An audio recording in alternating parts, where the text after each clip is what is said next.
ক্ষমতায় এসে মহিলাদের ক্ষমতায়নে জোর দিচ্ছে সরকার।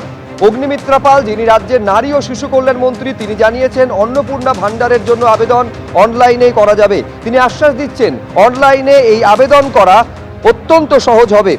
আজই বিধায়ক পদে শপথ নেন অগ্নিমিত্রা পাল।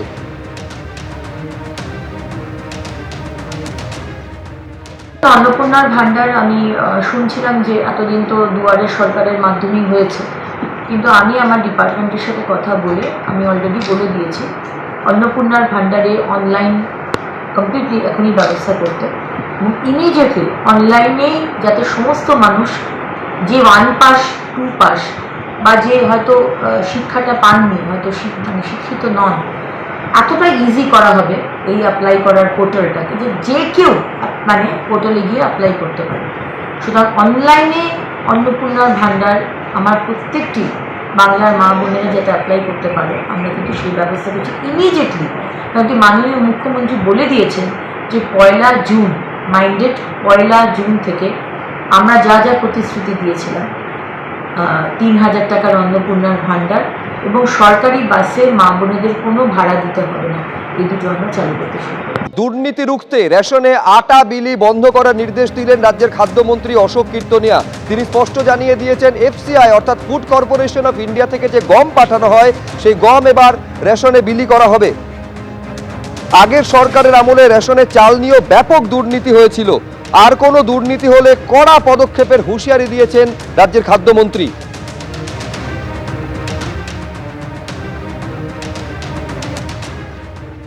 দেখুন, এত বড় দুর্নীতি হয়েছেন, যখনই আমাকে দপ্তর দেওয়া হয়েছিলেন সম্মানীয় মুখ্যমন্ত্রী শুভেন্দু অধিকারীজি, তিনি আমাকে বলেছিলেন অশোকবাবু আপনি চলে যান দপ্তরে, যে দুটো দপ্তর আপনাকে দেওয়া হয়েছে, খাদ্য দপ্তর, সমবায় দপ্তর, আপনি ভিজিট করে আসুন।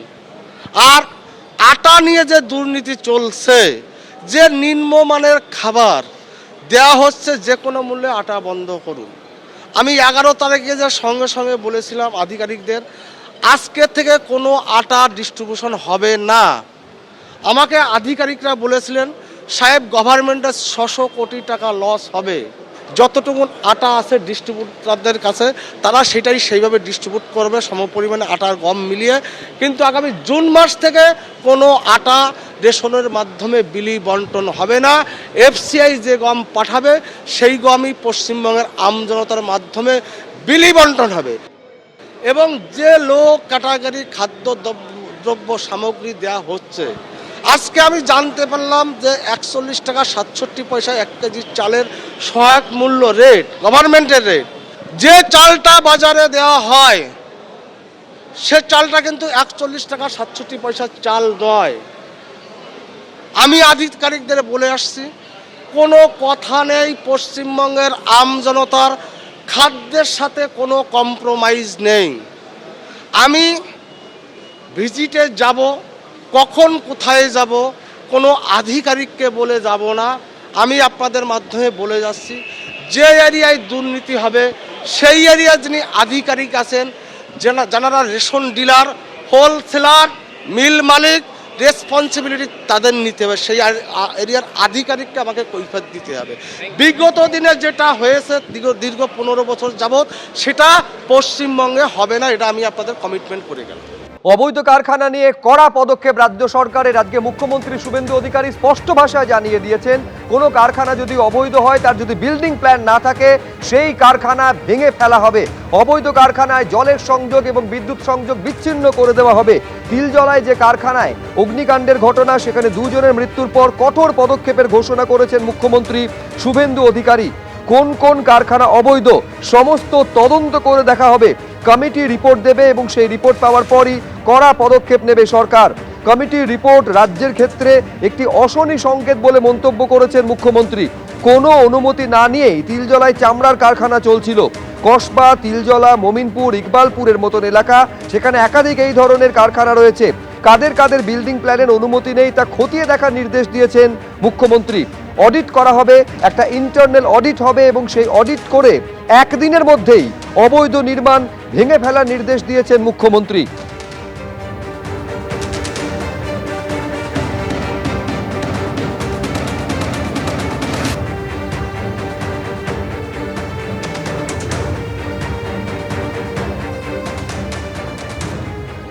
গতকাল তিলজলা পিএসে অগ্নিসংযোগ এবং দুর্ঘটনা ঘটে, যাতে 2 জন মারা গেছিলেন, 3 জন আহত হয়েছিলেন। কমিটি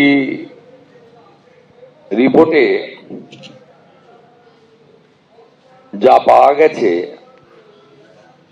এটা আমাদের রাজ্যে বা কলকাতার ক্ষেত্রে একটি অশনি সংকেত। ওই অবৈধ ওয়ার্কশপ বা কারখানায় কোনো বিল্ডিং প্ল্যান নেই। The basic norms of fire এবং ইলেকট্রিসিটি ওখানে ছিল না। ওই অবৈধ কারখানার মালিক শেখ নাসির এবং শামীম মোহাম্মদ, তাদেরকে গ্রেপ্তার করা হয়েছে আজকে সকালে। বিদ্যুৎ সরবরাহকারী সংস্থাকে পার্মানেন্ট ইলেকট্রিক ডিসকানেকশন করার অর্ডার দিয়েছি এবং সিএসসি কে বিদ্যুৎ সচিবের মাধ্যমে জানানো হয়েছে যত এই ধরনের বিল্ডিং প্ল্যান স্যাংশন নেই, অবৈধ কারখানা আছে, বিশেষ করে কসবা, তিলজলা, মমিনপুর, ইকবালপুর সহ এই এলাকাতে, ইমিডিয়েটলি একটি ইন্টারনাল অডিট করে যাদের যাদের বিল্ডিং প্ল্যান স্যাংশন নেই তাদের ইলেকট্রিসিটি ডিসকানেক্ট করার জন্য আমাদের পৌর নগর উন্নয়ন সচিবকে নির্দেশ দেওয়া হয়েছে একদিনের মধ্যে ওই অবৈধ স্ট্রাকচার ভেঙে ফেলার জন্য, কেএমসির উদ্যোগে, কলকাতা পুলিশের সাহায্য নিয়ে।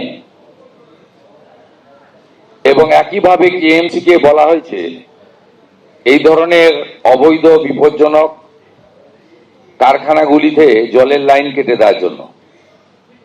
আমরা এতে 0 টলারেন্সের নীতি নিচ্ছি। যারা সতর্ক হতে চান সতর্ক হয়ে যান, যারা বেআইনি কাজকর্ম করছেন তাদেরকেও আমরা সংশোধিত হতে এবং এই ধরনের কাজ থেকে বিরত থাকার জন্য কড়া নির্দেশিকা এবং পরামর্শ দিচ্ছি। তিলজলায় চামড়ার কারখানায় অগ্নিকাণ্ডের ঘটনায় 2 জনের মৃত্যু হয়েছে, 3 জন আহত অবস্থায় এখনো হাসপাতালে চিকিৎসাধীন রয়েছেন। এই ঘটনায় ওই কারখানার মালিক এবং ম্যানেজারকে পুলিশ গ্রেফতার করেছে। ফরেনসিক বিশেষজ্ঞরা আজকে ঘটনাস্থলে যান এবং শর্ট সার্কিট থেকে আগুন লেগেছে বলে প্রাথমিকভাবে মনে করছেন তারা। ফরেনসিক বিশেষজ্ঞদের এটাও অনুমান দোতলায় আগুন লাগে, ধোঁয়া বেরোনোর যে একটি মুখ ছিল সেখানে আগুন লেগেছে। বাকি 2টি ধোঁয়া বেরোনোর পথ চামড়ার সামগ্রীতে ঠাসা ছিল, ফলে কর্মীরা সেখান থেকে বেরোতে পারেননি বলে মনে করছেন ফরেনসিক আধিকারিকরা।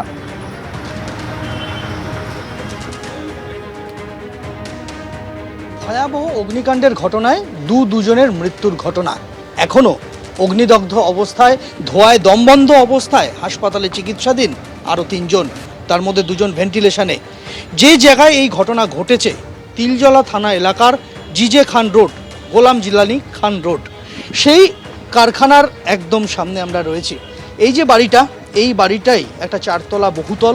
সেই 4 তলা বহুতলের 2 তলা এবং 3 তলার অংশে ছিল কারখানা, আর একদম উপরের দিকের অংশে মালিক থাকতেন নিজের পরিবার নিয়ে।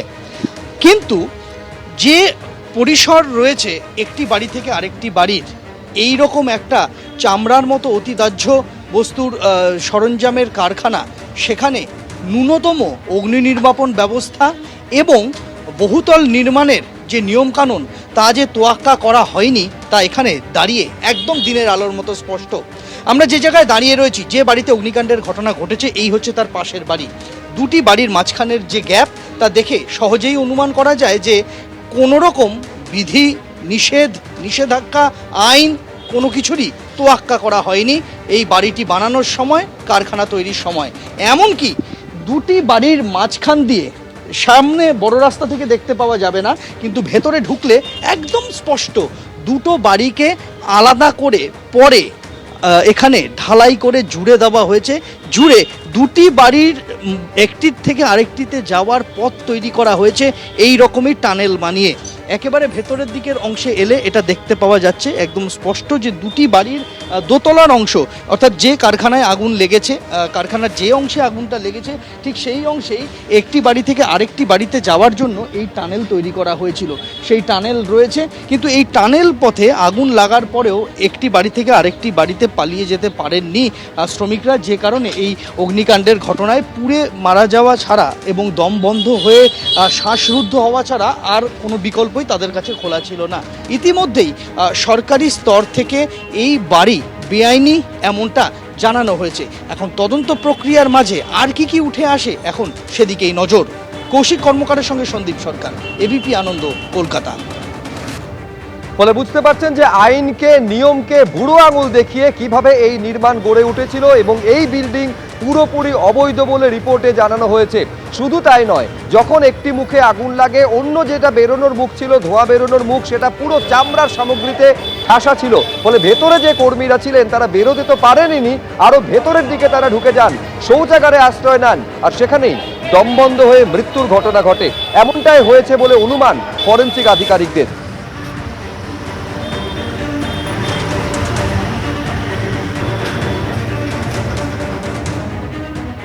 তিলজলার অগ্নিকাণ্ডের ঘটনা ইতিমধ্যে দুজনের মৃত্যু হয়েছে এবং 3 জন গুরুতর আহত। আমরা দেখতে পাচ্ছি পুলিশের তরফ থেকে দুজনকে গ্রেপ্তার করা হয়েছে। একজন এই যে কারখানা ছিল সেই কারখানার মালিক এবং তার ম্যানেজার, এবং তাদেরকে গ্রেপ্তার করে আদালতে অর্থাৎ আলিপুর আদালতের লকআপে নিয়ে আসা হচ্ছে। আমরা একবার জানার চেষ্টা করবো কোনো কিছু নিয়ম কিছু মানেননি কেন আপনারা? মানেননি কেন কিছু?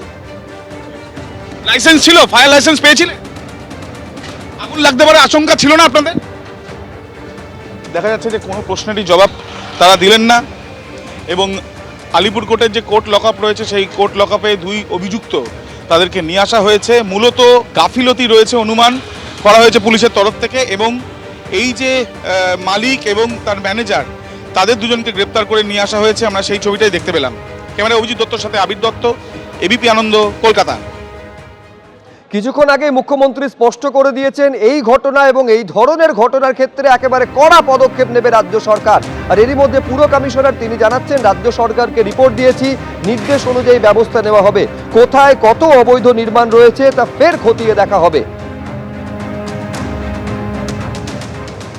जो भी हमारे केएमसी एक्ट में जो भी प्रोविजंस हैं उन्हीं को इन्वोक कर रहे हैं हम लोग, और उसी हिसाब से एक्शन लेंगे। हम लोगों ने अपना रिपोर्ट सबमिट कर दिया है, स्टेट गवर्नमेंट का जैसा डायरेक्शन होगा हम लोग उसी हिसाब से करेंगे। बट उस एरिया में और कलकत्ता में हमारी मंत्री मैडम ने कहा है कि जितने भी इलीगल कंस्ट्रक्शंस हैं उनको नोटिसेस फिर से रिफ्रेश हम लोग भेजेंगे। हम लोग भेजते आए हैं ट्रेडिशनली, और उसको परसू भी करते आए हैं, तो उसको फिर से एक नए सिरे से उसको फॉलो अप करना है कि कितना एक्शन कहाँ क्या क्या हुआ। We will not allow any kind of unauthorise constructions in Kolkata. इसका कोई भी बिल्डिंग प्लान हमें अपने रिकॉर्ड्स में नहीं मिला है। एबीपी आनंद, एगिए थाके एगिए राखे।